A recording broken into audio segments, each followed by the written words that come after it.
What's up, guys? Hello, it's me, Jaja, and today we're going to make a bouquet.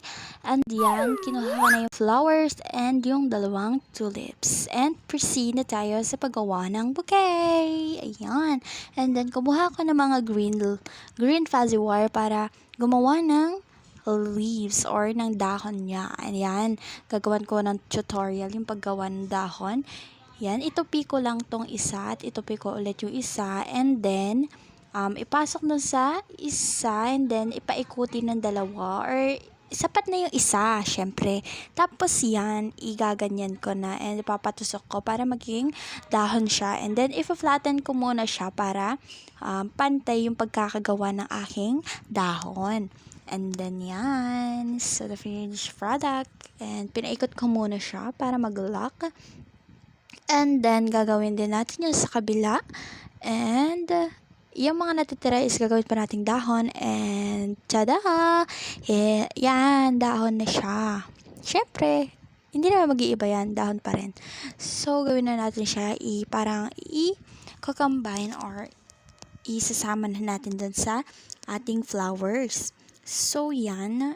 Ipapaikot ko muna tong tape dito sa ating ginawang flowers and then ilalagay natin tong dahon para naman maganda yung arrangement mamaya. Yan, ipaikot-ikot ko muna para mag-seal yung dahon.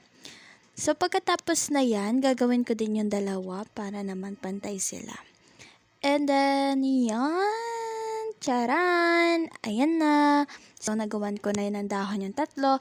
And then, kinuha ko na yung wrapper ko. So, yung wrapper ko, meron akong isang pink at meron isang light purple. So, ang kukunin ko dyan is light purple kasi purple yung flowers ko. And then, kakat muna natin siya sa pa-box. And then yan, voila. Nakat na natin siya. So, gagawin natin siya pang wrapper. And then, yan, tinali ko muna para hindi sila magkakahiwalay. So, kukuha muna ako ng mga fuzzy wires na green and purple para naman sa ating fillers. So, yan, gagawin ko siyang fillers. So, gagawin ko siyang mga nasa paligid para hindi naman plain yung ating bouquet. So, ayan, kumuha din ako ng purple na fuzzy wire para naman sa ating lavender. So, yan yung ginawa ko and then, yan ang kinalabasan. So, ilalagay din natin siya. Yan. So, maganda ba, guys? And then, i-wrap na natin siya. 1, 2, 3, and yan! Naka-wrap na siya. And lalagyan muna natin siya dun sa, dito sa harapan na para matakpan yung mga, and then, yan, nilagyan na natin siya ng ribbon. And yung sa ano na tawag dito? Sa hawakan niya, linagyan na natin para maayos naman.